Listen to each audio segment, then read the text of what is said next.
Today we're taking a look at these NCAAF matches, which are happening on Thursday, November 3, 2022, and giving you our match breakdowns, betting tips and predictions in general on these games. Welcome back to High Stakes, let's get straight into it. Also, don't forget to subscribe and push that notification bell to get notified as soon as we release these sport prediction videos. And if you would like more betting tips and predictions, then check out our Patreon in the link down below. Our new Patreon is a way for us to help you improve your chances of making more money.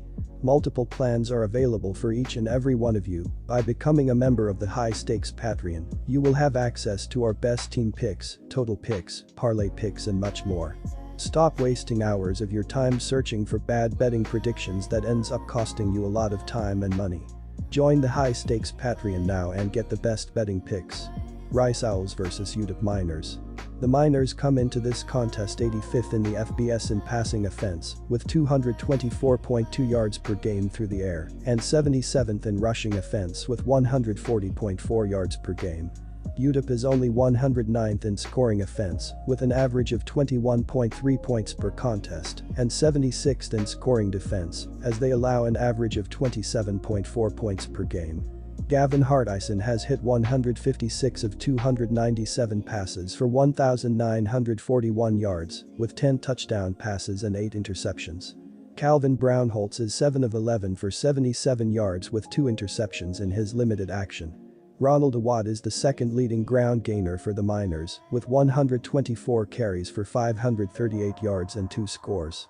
Dean Hankins, 110 carries, team-high 547 yards, 2 TD, is also in the mix to provide veteran experience in the backfield. Tyron Smith leads the team with 56 receptions for 803 yards plus 5 scores. Ronaldo Flores, 42 grabs, 472 yards, TD, Kelly Arcarady, 15 catches, 138 yards, and Jeremiah Ballard, 10 grabs, 118 yards, TD, are reliable secondary targets in the passing game. Gavin Beckle has hit all 19 extra point attempts and 17 of 18 field goal attempts, with a long of 54 this season. The Owls are 89th in the nation in passing offense, with 222 yards per contest, while they are 70th in rushing offense, with 149.1 yards per game. Rice is 67th of the 131 teams in the FBS to play this season in scoring offense, with 29.1 points per game, while they are 117th in the country by allowing 33.6 points per contest. TJ McMahon has completed 131 of 224 passes for 1,703 yards, with 16 touchdowns and 11 interceptions. He adds 146 yards and 2 scores on the ground. Wiley Green is 8 of 13 for 69 yards and an interception, while Shockey Itrish is 1 of 2 for 4 yards. Ari Broussard is the team's second leading rusher with 91 carries for 251 yards and 9 scores on the season. Cameron Montgomery, 51 carries, team-high 333 yards, Juma Ataviano, 22 carries, 112 yards, TD, Dean Connors, 21 carries, 103 yards, and Uriah West, 29 carries, 90 yards, are also in the mix. Luke McCaffrey leads the team with 47 catches for 613 yards and 6 scores on the year. Bradley Rosner, 27 receptions, 579 yards, 7 TD, Isaiah Esdale, 21 grabs, 255 yards, and Jack Bradley, 18 receptions, 140 yards, TD, are good secondary targets. Christian Van Sickle has booted all 27 extra point attempts and 6 of 6 field goal tries, with a long of 43 this season. This one is an interesting clash of a couple of teams from the Lone Star State who are hovering around the .500 mark on the season. Both teams like to go to the air, but they aren't the most efficient when it comes to production. Hardison is completing only 52.5% of his throws, while McMahon has thrown double-digit interceptions on the year. Turnovers have been a problem for both teams, as UTEP has turned it over 18 times in 9 games, while Rice is right behind them with 17 turnovers in 8 contests. The difference in this game may well be the run game. UTEP has a pair of guys that have run for at least 500 yards on the season, which gives them a component that the Owls lack. That edge, coupled with some better defensive work, gives the advantage to the Miners, even as the visiting team. Our team pick is Miners plus 3.5 points.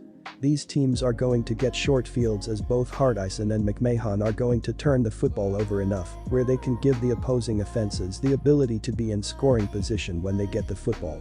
These defenses have been struggling as the Miners are giving up 30.3 points in their last 4 games, while the Owls are allowing 34.4 points per game in their last 5 games. A huge reason is the fact they cannot stop the opposing running games as they combine for over 300 rushing yards allowed per game thus far. The over has hit in 4 of their previous 5 games against one another, so go with the over as it seems to be the best option throughout this game. Take the over 49.5 points. Coastal Carolina Chanticleers vs Appalachian State Mountaineers. The Mountaineers are only 1 loss behind Coastal Carolina in the division standings, so they can vault themselves into the top spot with a win on Thursday. They are led by veteran quarterback Chase Bryce, who threw for 235+ yards in 4 consecutive games before throwing for 62 yards against Georgia State and 185 yards against Robert Morris. Running back Cameron Peoples was the star in the win against Georgia State, racking up 168 yards. Peoples is averaging 6.4 yards per carry and has scored 5 touchdowns. Bryce has completed 64.9% of his passes for 1,921 yards, 22 touchdowns and just 4 interceptions. His top target has been wide receiver Kristen Horn, who has 21 receptions for 414 yards and 4 scores. Coastal Carolina has been one of the top group of 5 teams in the country in recent years, and that has not changed this season. The Chanticleers got off to a fantastic start by winning 6 consecutive games, including wins over Army, Buffalo and Georgia State. They only covered the spread twice in their first 7 games, though. Their perfect record came to an end against Old Dominion in the middle of October, losing to Old Dominion in a 49-21 blowout.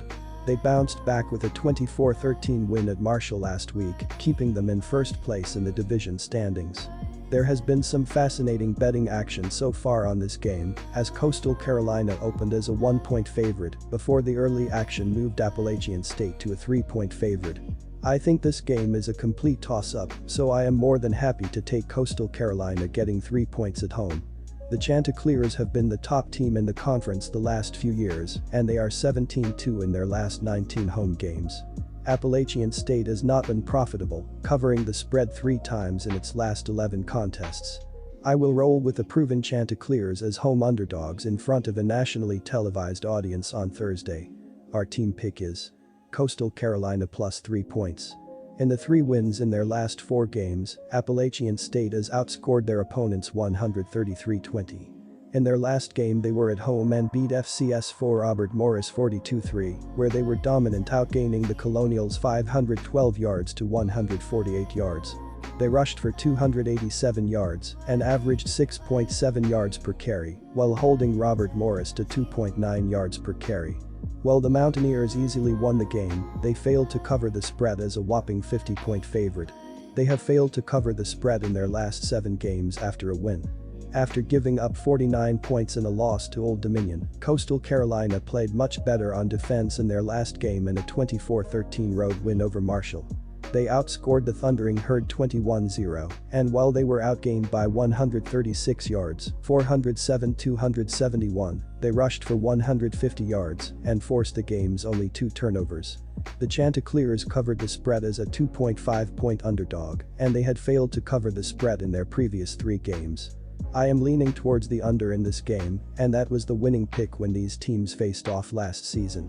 Both teams are balanced and will move the chains, but Coastal Carolina will have issues in the pass game, as App State has a solid pass rush and will be in the backfield often.